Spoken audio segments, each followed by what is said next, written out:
Rahul Gandhi frustration में है, हताशा में। ये एक तरह से हताशा और निराशा की भाषा है।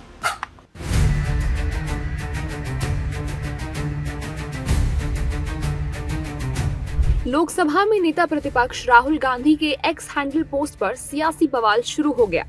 उन्होंने इस पोस्ट में देश के युवाओं, खासकर जेन जी यानी नई पीढ़ी की तारीफ करते हुए उसे लोकतंत्र और संविधान की रक्षा करने वाला असली विंगाट बताया है।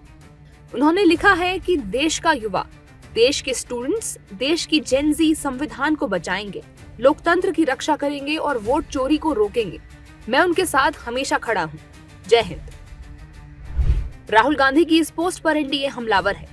बीजेपी और उसके सहयोगी दलों के नेताओं ने राहुल गांधी पर हिंसा भड़काने और भारत में नेपाल जैसे हालात पैदा करने का आरोप लगाया है।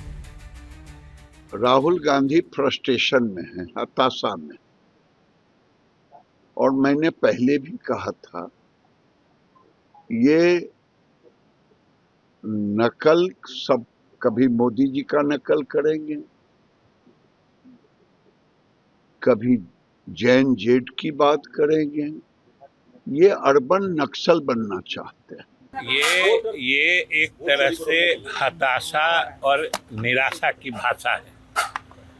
इससे ज्यादा निराशा और हताशा की भाषा क्या हो सकती है कि वो अब इस देश में अराजकता की स्थिति तक लाने को उद्यत हो गए हैं।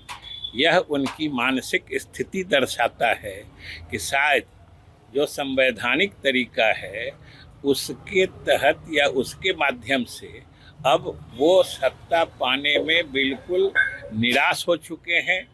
भारत के नौजवान प्रधानमंत्री नरेंद्र मोदी के विजन 2047 के साथ खुद को जोड़कर देख रहे हैं। यहाँ कोई सत्ता विरोधी लहर हो ही नहीं सकती है।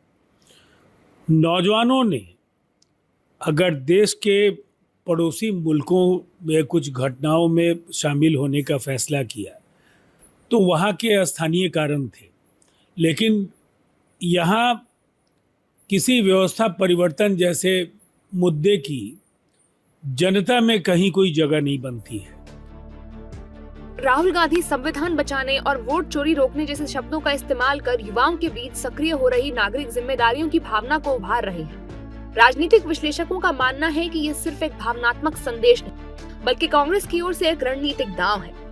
जेन जी, जो अब बड़ी संख्या में पहली बार वोट डालने जा रही है, 2025 और 2026 के विधानसभा चुनावों में निर्णायक भूमिका निभा सकती है।